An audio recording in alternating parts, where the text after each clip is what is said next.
Hello everybody, my name is Cathal Lynch. I'm from Oma, Tyrone, and I'm going to start to just tell you the song that I'm going to teach here today. It's a song called My Bonnie Blue-Eyed Lassie, and so I'm going to go through it here at a slowish pace so that it will be able to be learnt, shall we say, by all age groups, standards of singers, whatever way you want to put it, okay? So, we'll start with the first verse. Okay, so it's a song, My Bonnie Blue-Eyed Lassie, alright? So I'm just gonna sing the first verse first. That's what I do when I'm teaching singing, just to sort of for you to get a general gist of the song, what the air is, what the tune is, that type of thing, okay? Excuse me. How can I live at the top of the mountain with no money in my pocket and no gold for to be counting? I would let the money go all for to win my true love's fancy, for I would marry none but my bonny blue-eyed lassie. Okay, so that's the first verse, okay? So, I'm sure you'll all agree, or hopefully you'll all agree, that it's a beautiful tune, a beautiful air, okay? So, we'll just kind of digest that or dissect that and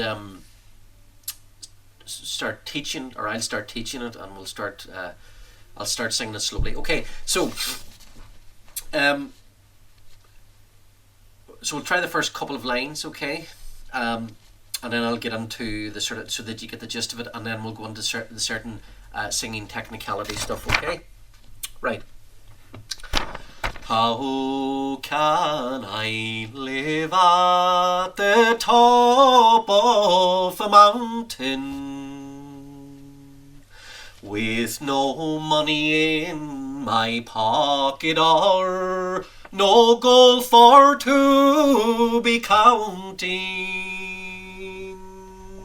Okay, so we'll try that again. Okay, so the when I'm teaching a song, or in this case an Irish traditional song, I always say that if you get the first verse, if you get the general gist of the song, you know, the technicalities, the tuning, the phrasing, the diction, the clarity, and of course that big word ornamentation, right, which is related to Irish traditional styles, or Irish traditional singing style, ornamentation. Now, it's something, I will go into that at a later stage here in the lesson. Ornamentation is something for you not to be overawed by, or to get too bogged down in, so to speak. It's not to be overused as well. Ornamentation is to be used appropriately, is the way I would put it. It's something that, to be honest with you, it's difficult to teach singing, ornamentation and singing. So ornamentation is used in instrument playing, fiddle playing, piping, accordion, flute playing, etc. But for singing, it's something I think you just pick up yourself in your own way, you know. But so I'm not going to dwell on it too much. It's something that if you put it this way, if you put the heart into your singing, it'll happen naturally, you know. But it's not to be overused.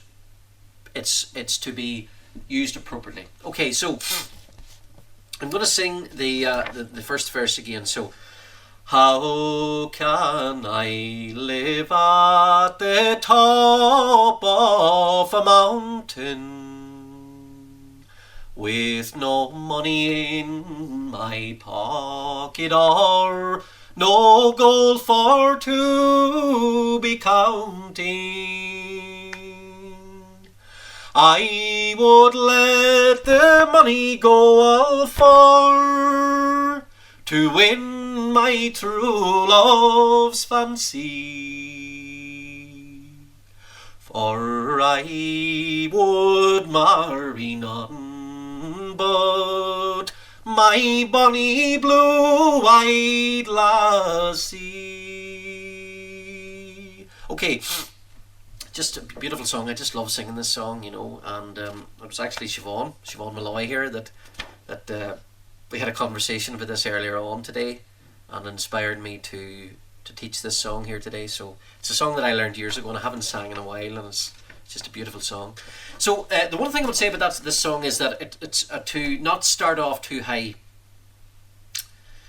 Now obviously it depends how high a range your voice is. Some people haven't got as high a range as others, but just be careful. The one bit of advice I would say is not to start too high, because in the third line it can go up quite high, so you don't want to be you don't want to be squealing or shouting, if you know what I mean. Okay, we'll try the second verse here now, just see how we get on with it, just to get a general. This is not the second verse, this is the chorus. So there's 3 verses in this song and there's a chorus. Okay, so this is now the chorus. Okay.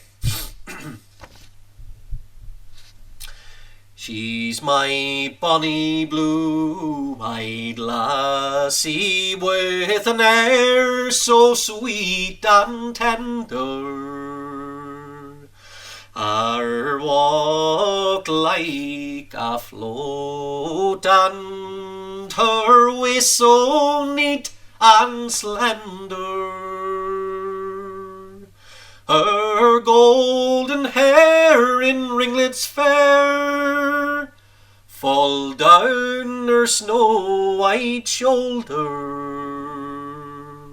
and I'll ask her if she'd marry me, for there's no one could be bolder. Okay, so that third line, I just want to look at the words there. Her golden hair in ringlets fair fell o'er her snow-white shoulder. I think I sang that slightly different words there. Okay, I apologise. I'll sing it again here. So the third line is, just for clarification, her golden hair in ringlets fair fell o'er her snow-white shoulder. Okay, so we'll try the chorus again. Okay. She's my bonny blue-eyed lassie, with an air so sweet and tender, her walk like a float, and her waist so neat and slender, her golden hair in ringlets fair fell o'er her snow-white shoulder, and I'll ask her if she will marry me, for there's no one could be bolder. Okay, so that's the chorus. Okay, so we'll go on to the second verse now. Okay, if that's okay with you all, and we'll just keep going over it. So just a few pointers again. When you're doing, this is general stuff for Irish traditional singing. Of course, tuning is imperative. Tuning is very important, and also breathing. Breathing is extremely important. Okay, so I always have a theory that if you, I suppose, if you can get your breathing right, you're 50% there, at least 50% there or more, to being a good singer. Breathing is a big issue with people. It's a big issue because once you're singing, in public or whatever, we're human beings, we get nervous, whatever age we are, for a child or an adult, so once you're nervous, your breathing is affected. That's just life, that's the way it goes. Okay, so therefore breathing is a big issue. In fact, it's one of the most important issues, to be honest with you. If you get the breathing right, the rest follows quite naturally. Okay, so breathing is very important. Your diction, your clarity of voice, these are things that people look for, especially if you're entering a competition at a Fleadh Ceoil. That the guidelines for any of you out there who are entering competitions at Fleadhs, kids, whatever, adults, whatever, you need to look at your clarity of voice, your diction, your speaking, the way you pronounce your words, your ornamentation, that big fancy word I used earlier, okay, which is basically a fancy word. It's basically decorating the song, okay.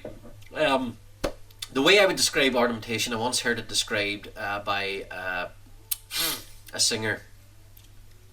I can't remember who it was actually, but it was one of the big singers from Ulster. I can't remember who it was, but they said that ornamentation is as follows.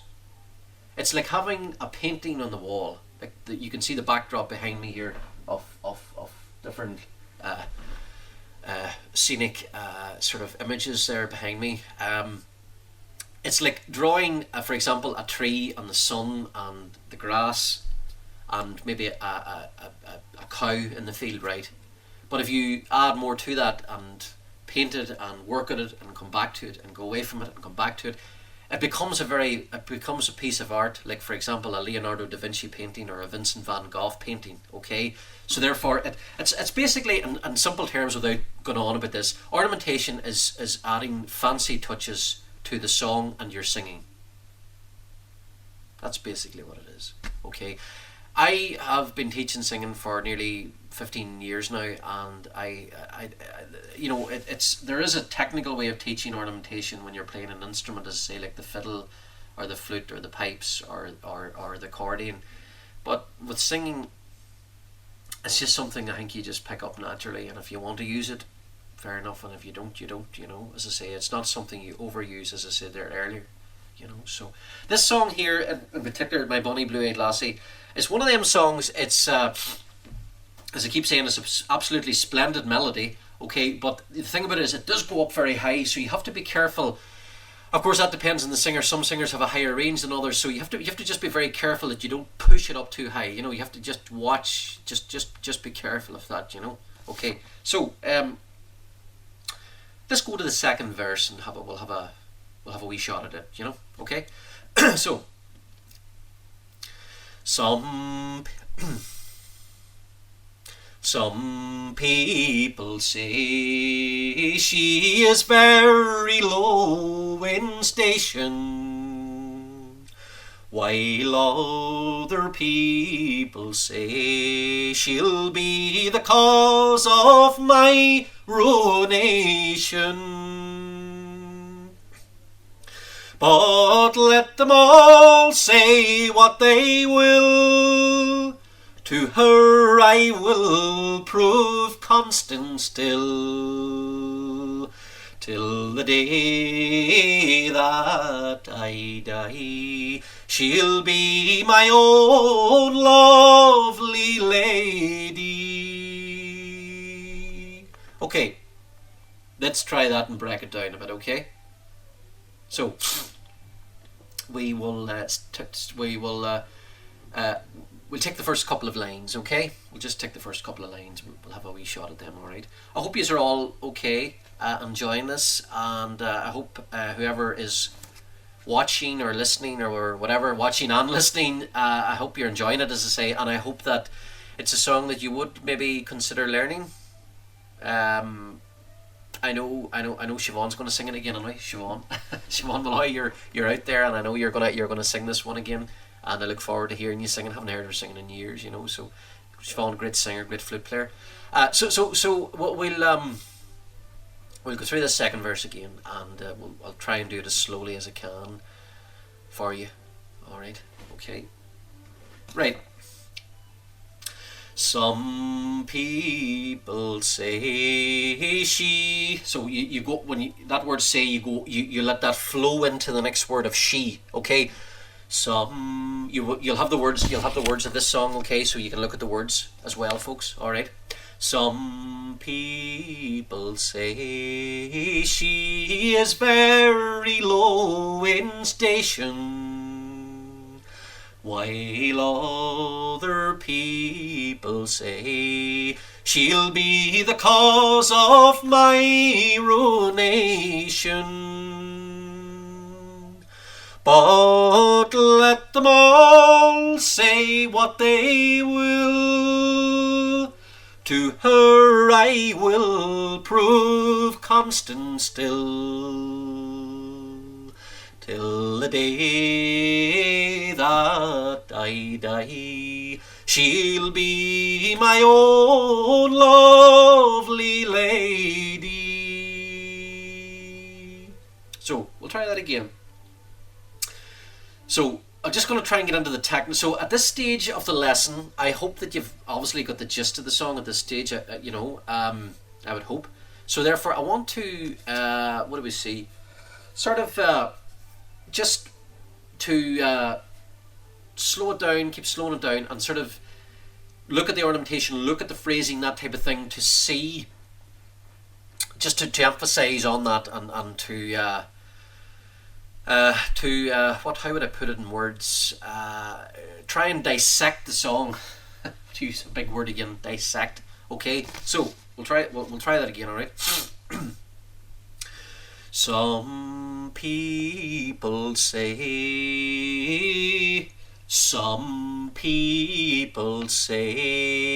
she is very low in station, while other people say she'll be the cause of my ruination. Okay, I'm going to try that again, because that's slightly a bit difficult to sing that. A couple of lines, it's difficult for me as well. So it is, alright. So, some people say she is very low in station,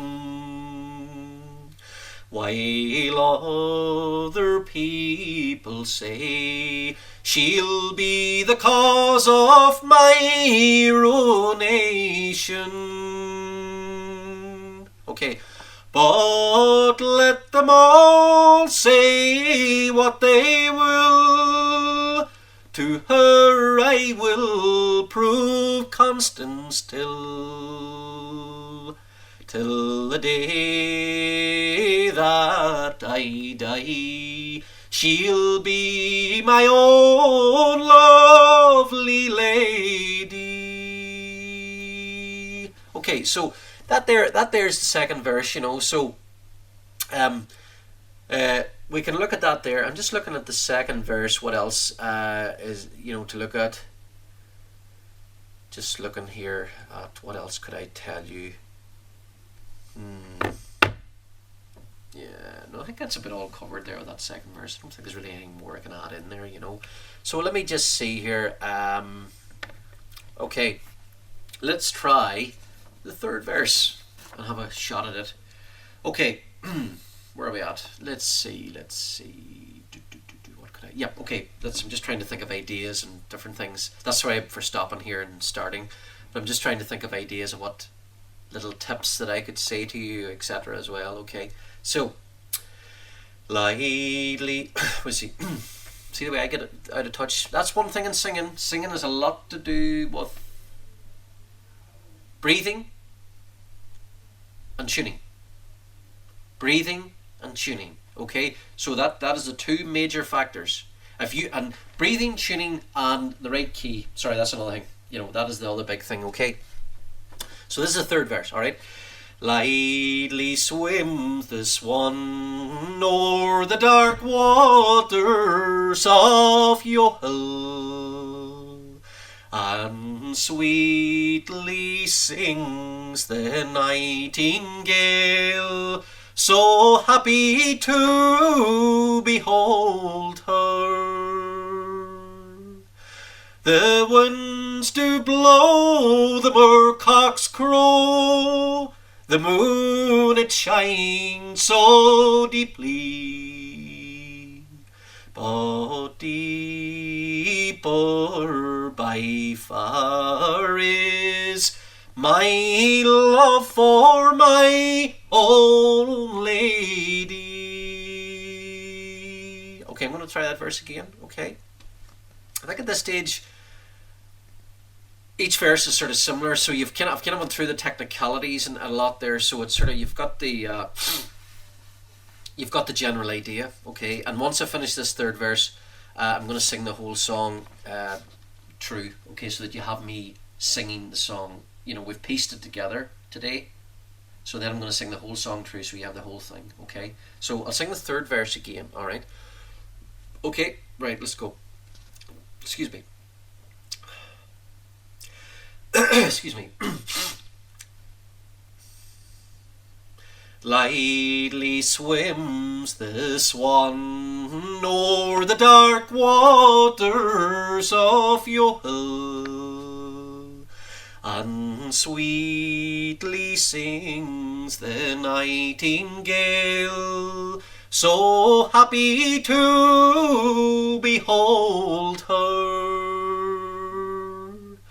The winds do blow, the moorcocks crow, the moon it shines so deeply,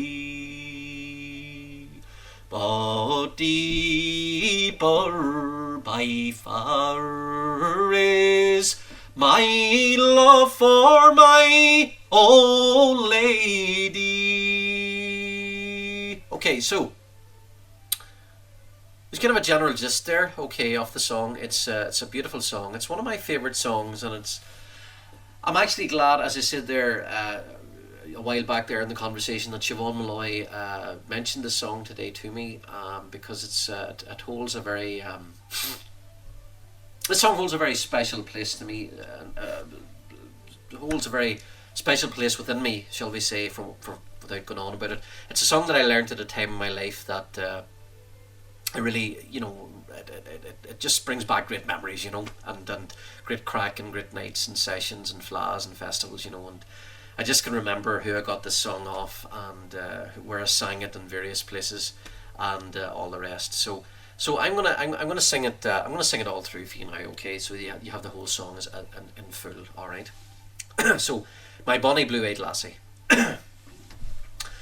How can I live at the top of a mountain with no money in my pocket or no gold for to be counting? I would let the money go all for to win my true love's fancy, for I would marry none but my bonny blue-eyed lassie. She's my bonny blue-eyed lassie, with an air so sweet and tender, her walk like a float, and her waist so neat and slender. Her golden hair in ringlets fair fell o'er her snow-white shoulder, and I'll ask her if she will marry me, for there's no one could be bolder. Some people say she is very low in station, while other people say she'll be the cause of my ruination. But let them all say what they will, to her I will prove constant still,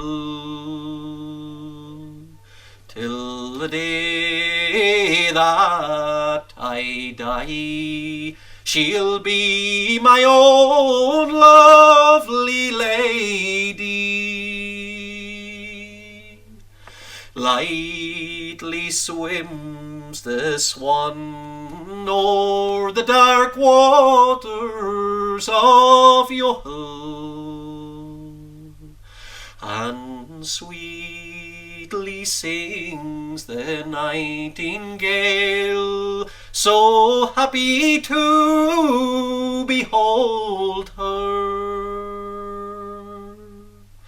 The winds do blow, the moorcocks crow, the moon it shines so deeply, but deeper by far is my love for my own lady.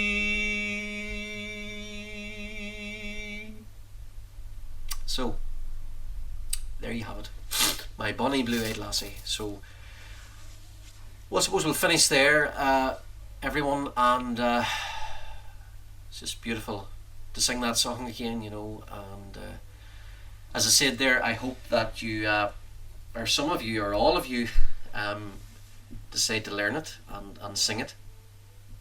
It's a beautiful song. It's a great song to sing at a session or in public or at a Fleadh competition, if you want to go that way and sing it at a Fleadh competition. So that's all from me, and all I can say is keep singing. Irish traditional singing has been my life so far, and I've met so many great friends in it.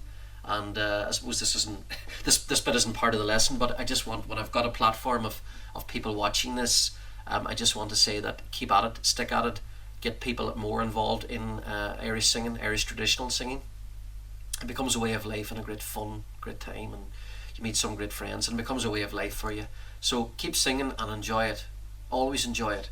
And if you enter a Fleadh, and if you don't win, don't worry about it. There's always another time again. And if you never won, never worry about it. Just enjoy the singing. If you enjoy the singing, the rest follows. Thank you.